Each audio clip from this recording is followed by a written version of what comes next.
Police को आगे करता है, मोदी हमसे डरता है, पुलिस को आगे करता है। झूठ को बंद करो, झूठ को बंद करो, झूठ को बंद करो, झूठ को बंद करो। मोदी हमसे डरता है, पुलिस को आगे करता है। इंडियन नेशनल कांग्रेस जिंदाबाद।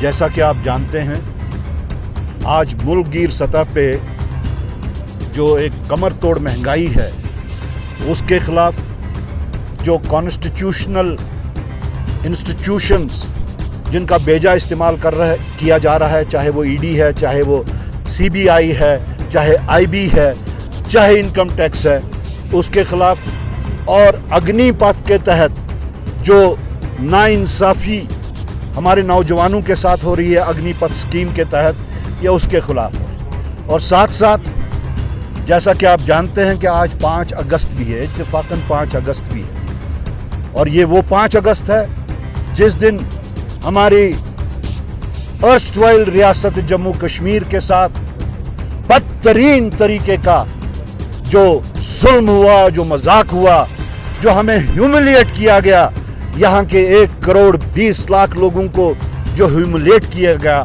उसके वास्ते भी प्रोटेस्ट है।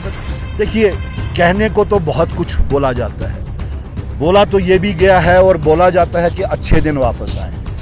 मैं इस सब का आपको एक ही जवाब देना चाहूँगा कि हमारी गुजारिश है, बिलखसूस अर्स्टवाइल रियासत जम्मू कश्मीर की गुजारिश है कि हमें वही पुराने बुरे दिन जो है हमें वही लौटा दीजिए। उसमें दफ़ा 370 भी आता है, उसमें 35A भी आता है, उसमें डेवलपमेंट भी आती है, हमारी मुलाजमतें भी आती हैं, हमारे ज़मीनों के हकूक़ भी आते हैं। हमें ये अच्छे दिन ज़रूरत नहीं है, हमें वही पुराने बुरे दिन वापस लौटा दीजिए। बाकी जहाँ तक डेवलपमेंट का ताल्लुक है, एक थिएट्रिक्स है, एक रिटॉरिक्स है, बातें बहुत हो रही हैं लेकिन ज़मीनी सतह पे नहीं।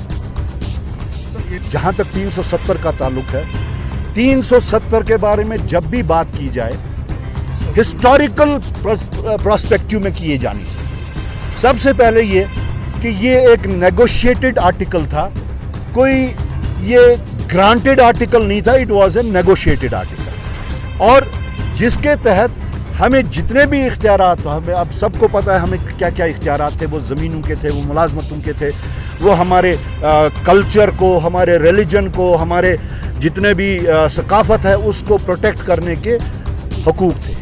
लेकिन हिस्टोरिकल पर्सपेक्टिव में जिस वक्त हम देखते हैं तो यही हकूक़ जो दफ़ा 370 के तहत हमें मिले थे, यही हकूक़ 371A से लेके H सब क्लॉज वो 11 रियासतों थे, वो हमारे कल्चर को, हमारे रिलीजन को, हमारे जितने भी सकाफत है उसको प्रोटेक्ट करने के हकूक़ थे। लेकिन हिस्टोरिकल पर्सपेक्टिव में जिस वक्त हम देखते हैं तो यही हकूक़ जो दफ़ा 370 के तहत हमें मिले थे, यही हकूक़ 371A से लेके H सब क्लॉज वो 11 रियासतों को भी दिए गए। तब उनमें से तो किसी के नहीं हटाए गए।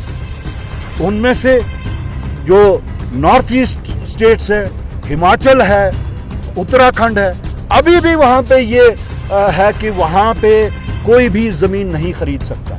आसाम जैसी प्रोग्रेसिव स्टेट में भी कुछ डिस्ट्रिक्ट्स ऐसे हैं, मेघालय और इसमें मिज़ोरम में कुछ इलाके ऐसे हैं जहाँ आप बिना परमिट के भी नहीं जा सकते।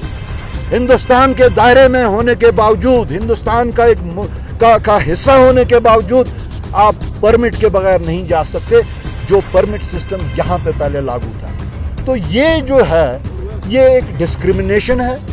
और अब वापस लेने का जहाँ तक ताल्लुक है, इसके 2 ही रूट्स हैं, या पार्लियामेंट है और या जुडिशरी है।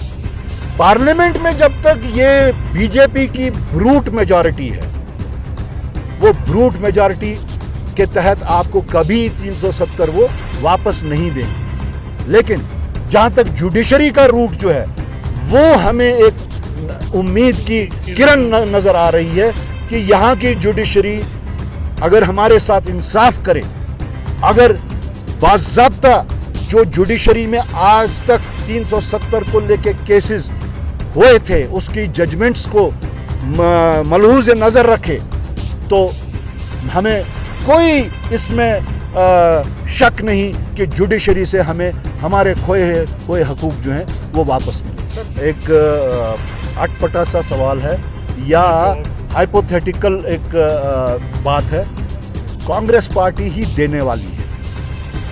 जिस वक्त ये आर्टिकल 370 हो 371 हो, भाजपा तक का तो कहीं नामो निशान नहीं था।